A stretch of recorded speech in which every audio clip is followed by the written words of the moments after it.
பிரதமர் நரேந்திர மோடி அவர்கள் 2013 2025 மே 14 வரை குறைஞ்சபட்சம் 425 பேச்சுகள் செய்திருக்கிறார்கள். Major policy decisions.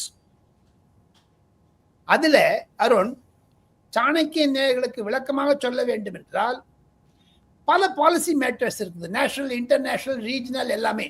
ஆனால் 2025 நவம்பர் 14 அன்று நேஷனல் ஹெட் குவார்டர்ஸ் பிஜேபி ஆபீஸில் இருந்து பேசினாரே பீகார் வெற்றிக்கு பிறகு, அதுதான் முத்தாய்ப்பு பேச்சு.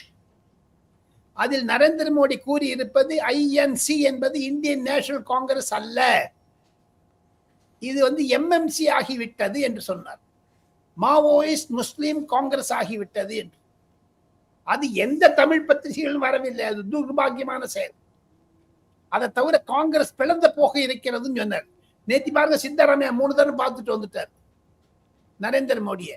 சித்தராமையா தான் ராகுல் காந்திக்கு சிம்ம சொப்பனமாக இருக்க போகிறாரா? யார் தலைமையில் அந்த பிளவு வர இருக்கிறது?